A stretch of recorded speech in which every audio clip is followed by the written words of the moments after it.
Game number 2 of the Subway Series tonight in Queens, inside Citi Field. Can the New York Mets continue their tear here in the last 2 weeks in the Grimace era in the month of June? Or will Luis Gil, Mark Zinno's guy, bounce back from his worst outing of the year last Thursday? Zinno, here we go.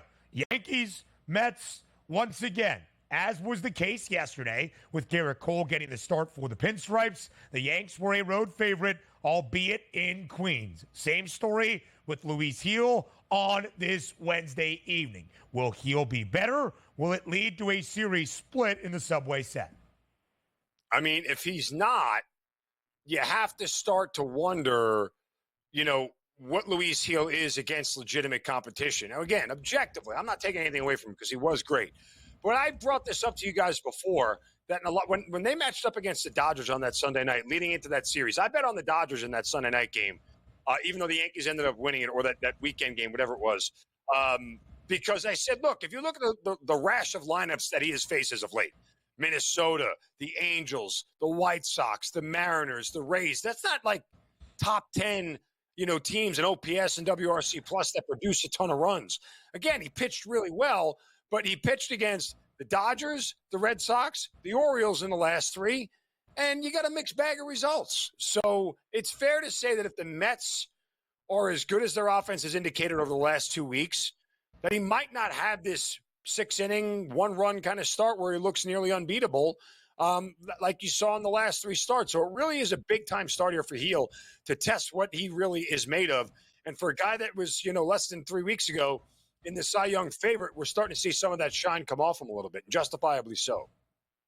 Let's take a look at another afternoon game today, 2:10 Eastern start. That's Feltner and Arrighetti, Colorado and Houston. The overnight line was a -8, 180 price here for Houston at FanDuel. That's now crept up to a -190 price for the Houston Astros and a total of 8.5. Houston played at 5 runs yesterday in the first inning, cruised to a victory. Will they do the same today against those Rockies? Look, kind of depends on what you think of my fellow Italian, Spencer Arrighetti here. Which guy is it? Like the guy who made his first 7 starts was an abomination. From May 30th on, he's only had 1 start where he's allowed more than 3 runs, and that was last time against the White Sox. He did get bombed against Detroit, but he's been pretty good as of late. All things considered, he hasn't been terrible. If he can get the Astros through 5 innings here, they should be fine to be able to win this game. It's just a question of him hanging on. Now, again, the Astros at home are a team that just hits the heck out of the baseball, as we saw last night. So he should get a fair amount of run support here tonight, or this afternoon rather, and that should be enough to kind of get him over the hump. But I think Arrighetti is worth backing today. With a victory, the Houston Astros would not only win their 7th consecutive game, it would get the Astros back to an even 500 at 40-40. That has not happened. Houston at an even 500 mark in quite some time. Now we go to Fenway Park, where yesterday Boston did lose to Toronto 9-4. 4 RBI day for Vladimir Guerrero Jr., who has been great this week inside Fenway. Snapped a 7-game skid for the Blue Jays. It was just the 2nd loss in the last 10 games for the Boston Red Sox. But with Cutter Crawford on the bump tonight, Boston a hefty favorite, -158 at home inside Fenway. Zena, what is your assessment of these two teams and where they are trending as July is right around the corner? I think Toronto's on the verge of selling this whole thing off and starting over. They're officially off they're on a do not bet list for me. I will not bet the Toronto Blue Jays anymore. I've learned my lesson after about a half dozen of these things this year in certain situations where they're supposed to win. They're just not a good team. They don't have any good pitching. There's not a lot of depth up and down the lineup anymore. And so for all the expectations that they've had every year coming in, they're just not very good. The Red Sox, on the other hand, can hit the baseball. And even though their pitching isn't all that great, they found ways to win. Now, Cutter Crawford's been their tough luck guy. Probably the best guy on their staff. But here's the rub for you guys. They're 4-11 when he pitches as a team because he only gets 3.3 runs of support per start. That's why he's got the record that he has at 3-9. It doesn't look, or 3-7 rather. It doesn't look all that appetizing. But look, he's a high K guy, better than 9 strikeout per inning, 9 per 9. And I would look to the under here. I don't think the Blue Jays are going to get a ton of hits, but Yari Rodriguez, who is starting for Toronto, has not been good. A guy with a ERA near 6 and a WHIP near 2 are never good stats to have. Cutter Crawford, in the last 9 starts he has made, the Red Sox have dropped 8 of those 9. Got off to a great start this year, has come back down to earth. Mark Zinno, we win with Zin. The MLB map on this Wednesday was sensational. We think Hour 3 is up next. The Diamond Dash, a ton of MLB breakdowns coming your way on this Wednesday on the early line. Not only the 2024 NBA draft, but a full baseball card with an additional game in St. Louis between the Braves and the Cardinals because of a weather postponement yesterday. A doubleheader in St. Louis. 16 games in total on this MLB card on a Wednesday. 9 of them in the afternoon hours around this country. We start in Baltimore. The Guardians, the hottest active team in Major League Baseball, 7 consecutive wins. The best record now in all of MLB, the best record in the American League as well. The Orioles on the other end of that spectrum, DRS, they've dropped 5 consecutive games. What happens here? Does Baltimore avoid the sweep, or could Cleveland make it 8 in a row? The one thing it looks like to me is, yes, 2 quality ball clubs, and we're looking to change the narrative here, specifically here on the Baltimore Orioles. But I got to tell you, we're going to have 87-degree temperatures here around 6:35 at that start.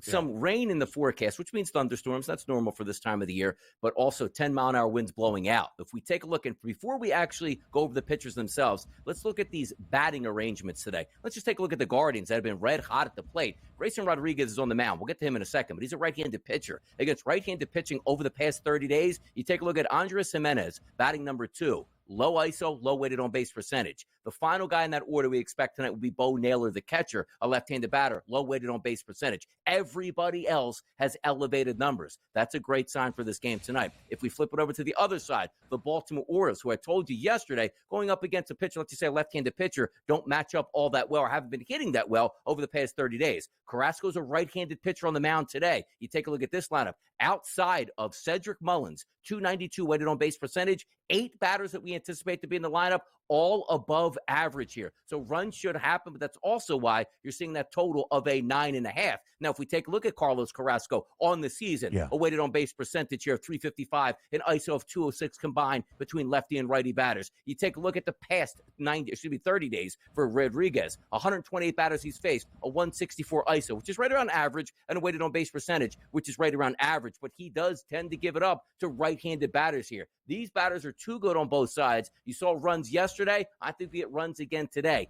Double-digit runs, that's a better look for me than picking the side in this one. We saw 18 runs yesterday. Yeah. Cleveland won the first game 3-2. The Guardians looking for this series sweep against the O's. Baltimore swept over the weekend by the Houston Astros as well, trying to avoid that for a second consecutive set. Might we see a series sweep in the Subway Series tonight in Queens? Only a 2-game set between the New York Yankees and the New York Mets. The Mets winning the opener, getting to Garrett Cole early and often yesterday at Citi Field, 9-7 the victory. Yesterday, an underdog at home. Today, an underdog at home. Sean Manaea gets the start for the Amazons. On the other side for the Pinstripes, it's Luis Gil, who pitched against the Baltimore Orioles last week in his most recent outing, DRS. An inning and a third, 7 earned runs allowed. Is Luis Gil better on the hill today?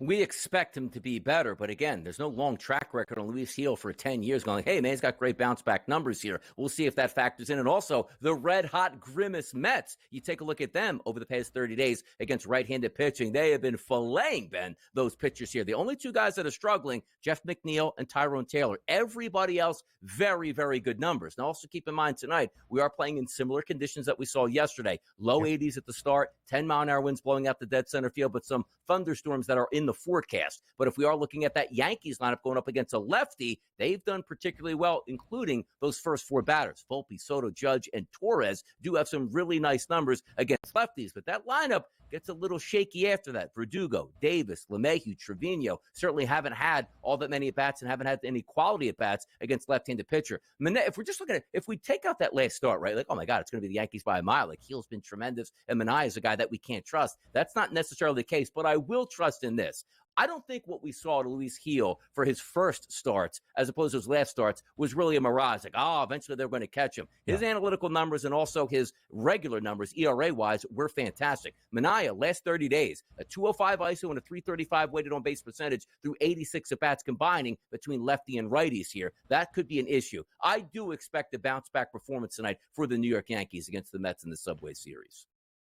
Gil won all 6 of his starts in May. He won 2 of his first 3 starts in June. Entered last week's outing in Baltimore, or against Baltimore, excuse me. It was inside Yankee Stadium with a 9-1 record and a 2.03 ERA. I think he will be just fine. Luis, don't call him Lucas. Gil. Now we go to Boston for the rubber match of a series between 2 divisional foes in the AL East. The Red Sox have still won 8 of their last 10 games, despite losing yesterday to Toronto inside Fenway. The Jays snapping a 7-game losing skid with the victory 9-4 yesterday in Beantown. Boston a hefty favorite with Cutter Crawford on the bump today. You heard what Mark Zinno had to say, and he's not incorrect, that Cutter Crawford has been decent throughout the entirety of this year, but struggling as of late. And the Sox have been struggling with Crawford on the bump. They've lost 8 of the last 9 starts that Crawford has made.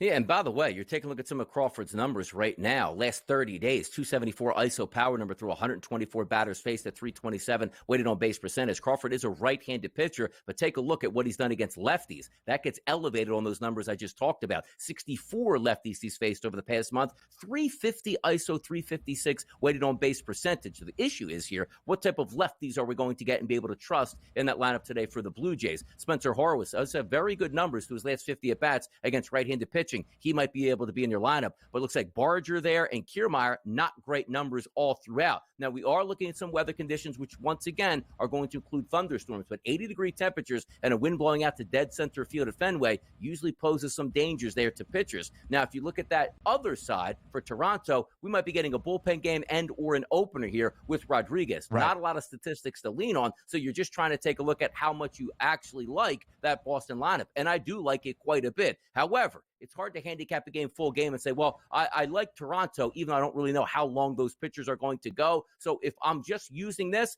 probably an over here. I'll go in Fenway and say both of these lineups can stack up some runs here and they'll get after it. Yeah. 9.5 the total tonight inside Fenway. The over has the juice. We have seen 13 runs scored in each of the first 2 games of this series. Tonight inside Fenway Park is the rubber match. The Rays looking for a series sweep over the Mariners. The M's not playing great baseball as of right now. They've lost 6 of their last 7. And because Houston has won 6 in a row, only a 4.5-game lead now for Seattle over the Astros. And as has been the case this week, the Mariners are a road favorite in the Trop. The Rays now back to 500 for the first time since early June. It's the first game of the day, 12:11 p.m. Eastern time, the scheduled first pitch. Total is 7. What do you like?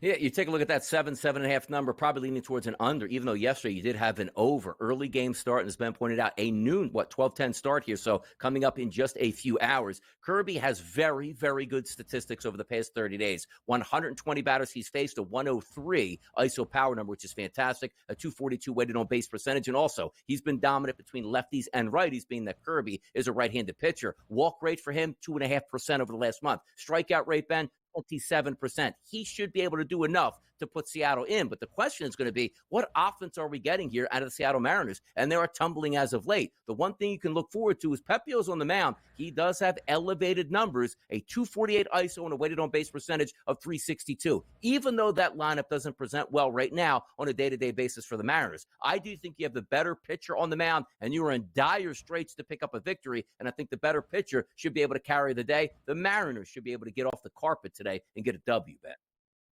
They are a slight favorite in Tampa, minus 116, that current money line number. The Rays winning yesterday. The Rays playing better baseball. The Rays back to 500 for the first time since early June. If the Astros win their 7th straight game today, Houston will also be 40-40 at an even 500 for the first time this season. Will that happen today in H-Town? We break it down next. Don't look now, but the fork is firmly in the silverware drawer.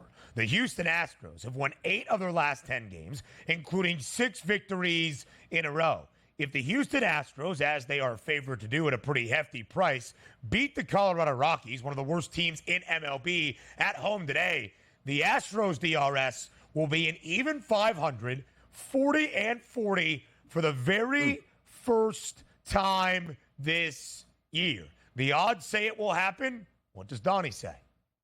It probably is going to happen. You take a look at Feltner on the mound here. Over the past 30 days, 117 batters he's faced, 241 ISO, weighted on base percentage, 388, which means as a right-handed pitcher, he's really struggling with left-handed batters. Now, good for him. Not a lot of left-handed batters will be in the lineup. Alvarez and also Loperfido. So only two guys we're anticipating here. But that should not stop that offensive surge we anticipate for the Houston Astros. And yesterday, 5 runs in the first. You might have thought that game was going way over the total, Ben, but certainly not. Only 2 runs late tacked on by the Rockies to have that game at 7. I believe we closed around 8 to 8.5 in that one. That's a tough pill to swallow. I do think you get runs today because Arrighetti has pitched better as opposed to early in the season, but even though, looking at his last 30 days, you remove the analytics, weighted on base percentage, 372, ISO power number 205. The only issue is, what do you get out of the Colorado Rockies when they're on the road as opposed to being home? So you see that heavy favorite. It's there for a reason. Is the price a little bit too high to pay on a money line? Probably so. But if I'm just saying to myself, let me go here and see if I can make some money on some RBI props, you look in the middle of that lineup. You're probably going to be more one focused on left-handed batters. So Alvarez seems to always pop into my mind. Why? Because he's an awesome hitter with 2 great batters in front of him here. He's got a 354 ISO and a weighted on base percentage of 473 over his last 70 at-bats against right-handed pitching. He should eat today. So instead of me saying, let me lay the minus 199 or 200 2-1 favorite here on the Astros, just give me Alvarez today to get an RBI.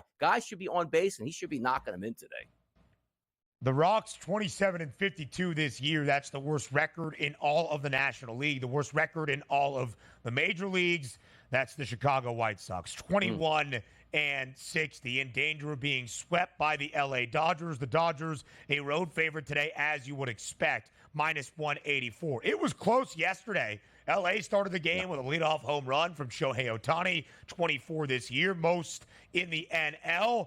But the White Sox responded with 3 runs in the first, and then all the scoring once again stopped for Chicago. Freddie Freeman had a couple of RBIs. Shohei Ohtani, game-winning RBI as well. Later in that ball game, the Dodgers victorious 4-3. Will they make it 3 in a row on the South Side today? They probably will, but also take a look at that game yesterday. It was Dinger Tuesday here at the FanDuel Sportsbook, and I said to myself, look, Shohei Ohtani's probably going to go yard, but I don't know if I want to pay an under 2-1 price like outside of Colorado. So what does Shohei Ohtani do? First at bat of the game, bing, rockets that ball out to right field for a home run, but it did take my best bet of the day for Ohtani to get 2 RBI, and he got that later in the game. So it was a nice day all the way around for Major League Baseball. But if we are looking for runs today, I probably expect more of what we saw yesterday, a lower scoring game. Gavin Stone will be on the mound. He has some really good numbers, Ben, over the past month here. 120 batters he's faced. Take a look at this, an 072 ISO and a weighted on base percentage of 249. That's really good, and that's not a great lineup today, which is on a day-to-day basis. We talk about it here for the Chicago White Sox. Take a look at only 2 batters in that lineup, DeYoung and also Robert, as guys with both ISO power number and weighted on base percentages over the past month over that threshold of 160 and 325. So I don't think a lot of runs are coming from a Chicago perspective. Having said that, on the Dodgers side, a lot of good batters in that lineup, but one of those guys,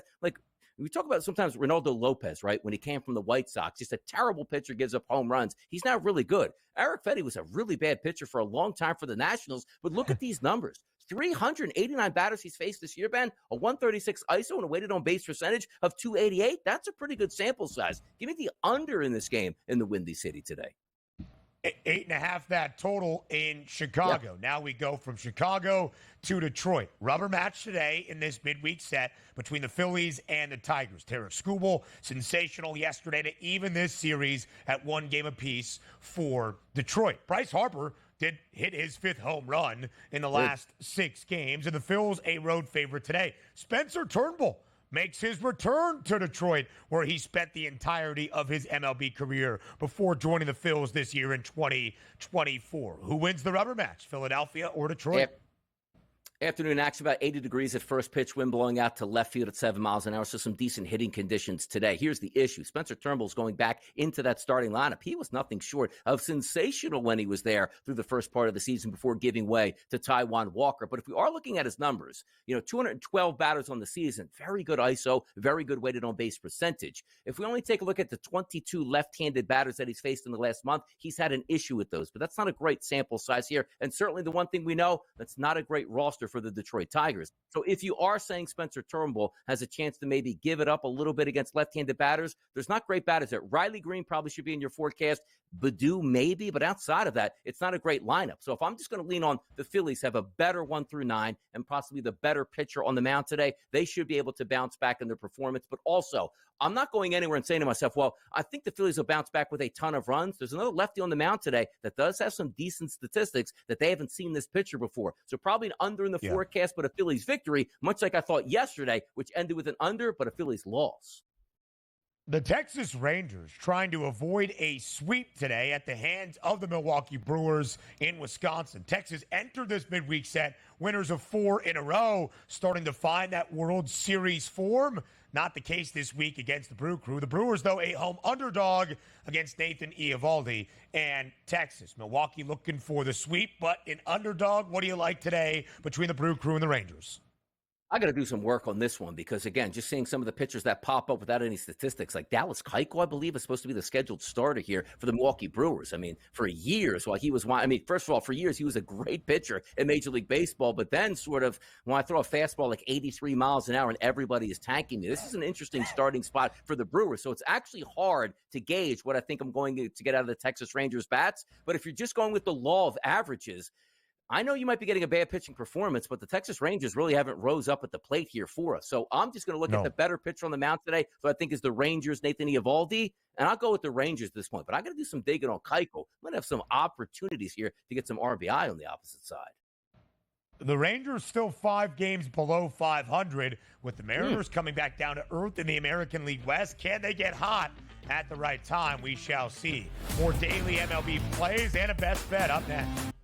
We continue our Major League Baseball breakdowns on this Wednesday. 16 games on the card because we will play 2 in St. Louis between the Cardinals and the Atlanta Braves after a rain out and weather postponement yesterday. And 9 of those games in the afternoon hours. That includes out in Southern California, 4 p.m. Eastern time here. That's 1 p.m. Pacific. Dylan Cease on the bump for the Padres. They're a minus 190 favorite at home against the Washington Nationals. DRS, what's the play in San Diego? By the way, we had some fireworks yesterday in this game at the plate and also, once again, at the plate with batters not having a good time with catchers and catchers fighting with players and players getting hit by baseballs. Jurickson Profar might have a little bit of problems today in his first at-bat. But if we get ahead of that, you know what we like on the West Coast? Day games compared to night games. The reason why I like day games out there, the ball tends to travel more. That marine layer on the West Coast doesn't appear during the day. And today in San Diego, 76 degrees with the wind blowing out the right field at 9 miles an hour. If we remove all of the analytical analysis on these pitchers and take a look at what has happened to them, Dylan Cease over his last 115 at-bats as a pitcher, 212 ISO, 365 weighted on base percentage. Lefty and righty batters having a lot of success. If we flip it over to the other side here with San Diego, left-handed pitcher DJ Hers, look at this, 80 at-bats that he's faced over the past 30 days, a 189 ISO and a weighted on base percentage of 334. And one of those anomalies that we look at as a left-handed pitcher, he's actually worse against left-handed batters than he is against right-handed batters. You're going to get a lot of switch hitters in the lineup today for the San Diego Padres, which is atypical for me to say, you know what, I like overs out in San Diego, but I think that's the right call today. Both of these pitchers susceptible, nice weather in San Diego, a day game where the ball will travel farther. We'll go with the over in this game. Both of the games that we have seen so far in this series have featured double-digit runs. Yeah. San Diego has won each of the first 2, looking for the sweep against Washington. The Padres have won 6 of their last 7, almost had a 4-game weekend set sweep over Milwaukee, but the Brew Crew won the finale. Robert Suarez, the closer for San Diego, 20 saves this year, his 20th coming yesterday in the closeout victory over the Nats. And if I may, Adam Mazur got the start and his first win of the season yesterday for San Diego, Iowa Hawkeye. The day before, Matt Waldron, a Nebraska Cornhusker, Big Ten baseball down there in San Diego. So, DRS, as we spin it around here on this Wednesday, it is time now to give our best of all the bets, whether it's the NBA draft or a full Wednesday card around MLB. Before we say farewell and before we say goodbye, it is time for Bye Bye Bye.